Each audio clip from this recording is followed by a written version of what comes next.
iOS development में एक बेहतरीन यूजर एक्सपीरियंस, भाई सब कुछ उसी पर तो टिका है ना? तो आज हम बात करने वाले हैं यूकिट जेस्चर रिकग्नाइजर के बारे में। ये एक ऐसा टूल है जो सच में ऐप में यूजर इंटरैक्शन को पूरी तरह से बदल सकता है। एक डेवलपर होने के नाते हम सब उस दौर से गुजरे हैं, है ना? जब रॉ टच डेटा को मैन्युअली हैंडल करना पड़ता है। अरे बाप रे, ये एक बहुत ही आम प्रॉब्लम है और सच कहूं तो सिरदर्द से कम नहीं है ये काम। जरा सोचिए, स्क्रीन पर एक के बाद एक touch began, touch moved, touch ended जैसे लो लेवल इवेंट्स की बाढ़ आ जाती है। अब इसमें से ये समझना कि कोई बस एक टैप कर रहा है या स्वाइप या शायद पिंच टू जूम, ये तो मतलब बहुत ही ज्यादा मुश्किल हो जाता है। और हमारा कोड, वो तो बस उलझ कर रह जाता है। लेकिन अच्छी खबर यह है कि इस सारी उलझन का एक बहुत ही शानदार, बहुत ही पावरफुल सॉल्यूशन मौजूद है। और मजे की बात यह है कि यह सीधे एप्पल के UIKit फ्रेमवर्क से ही आता है। तो चलिए देखते हैं कि आखिर ये जादू है क्या।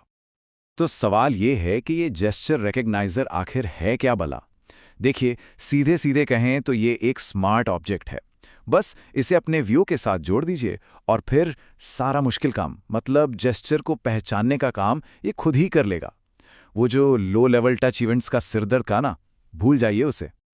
इसको ना एक ट्रेंड सिक्योरिटी गार्ड की तरह समझिए। अब सोचिए, एक भीड़ वाला कमरा है। वो गार्ड हर किसी की हर एक हरकत पर नजर नहीं रखेगा, है ना? वो तो बस एक खास एक्शन, एक खास मूवमेंट को पहचानने पर ध्यान देगा। जेस्चर रिकग्नाइजर भी बिल्कुल यही करता है। ये बस उस एक जेस्चर का इंतजार करता है जिसके लिए इसे बनाया गया है, जैसे कि एक टैप या फिर एक स्वाइप।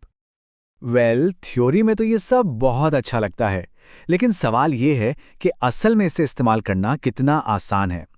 तो चलिए, अब बातें कम और काम ज्यादा, सीधे कोड में उतरते हैं और देखते हैं कि ये कितना सिंपल है। इसे इम्प्लीमेंट करने के लिए ना सिर्फ 3 आसान से स्टेप्स हैं, एकदम सिंपल। स्टेप 1, अपना पसंदीदा जेस्चर रिकग्नाइजर बनाइए। स्टेप 2, उसे उस व्यू से जोड़ दीजिए जहां जेस्चर पकड़ना है। और बस स्टेप 3, एक फंक्शन बना दीजिए जो जेस्चर होने पर अपने आप चल पड़ेगा। और ये रहा कोड, जरा देखिए तो कितना साफ सुथरा और सीधा है। पहली लाइन में हमने एक टैप जेस्चर रिकग्नाइजर बनाया और उसे बताया कि भाई जब टैप हो तो हैंडल टैप फंक्शन को कॉल कर देना। और दूसरी लाइन, उसमें तो बस उसे अपने व्यू में जोड़ दिया। सच में बस इतना ही करना है। कमाल है ना? और यहां कहानी खत्म नहीं होती। सबसे अच्छी बात तो यह है कि यूकिट हमें सिर्फ एक नहीं बल्कि पहले से बने बनाए जेस्चर रिकग्नाइजर्स की एक पूरी की पूरी किट देता है। सोचिए, ये आपकी अपनी डेवलपर टूल किट है जिसमें हर काम के लिए एकदम सही टूल पहले से ही मौजूद है। इस टूल किट में ना लगभग हर कॉमन इंटरैक्शन के लिए एक रेडीमेड टूल है। टैप डिटेक्ट करना है, लो जी, UI टैप जेस्चर रिकग्नाइजर हाजिर है। किसी चीज को ड्रैग या पैन कराना है, UI पैन जेस्चर रिकग्नाइजर इस्तेमाल कीजिए। पिंच टू जूम, उसके लिए UI पिंच जेस्चर रिकग्नाइजर है। और ये लिस्ट तो चलती ही जाती है। मतलब यूकिट ने हमारा काम कितना आसान कर दिया है। तो घूम फिर कर हम वापस उसी बड़े सवाल पर आते हैं, आखिर ये तरीका इतना गेम चेंजिंग क्यों है? देखिए, ये सिर्फ कोड को आसान बनाने की बात नहीं है। इससे भी बढ़कर ये हमारे सोचने के तरीके को ही बदल देता है। इसके फायदे ना एकदम साफ है। पहला, कोड ज्यादा क्लीन और ऑर्गेनाइज्ड हो जाता है। दूसरा, जेस्चर लॉजिक को बार बार इस्तेमाल किया जा सकता है, यानी रीयूजेबल है। तीसरा, एक ही व्यू पर आप टैब, स्वाइप, मतलब कई जेस्चर एक साथ चला सकते हैं।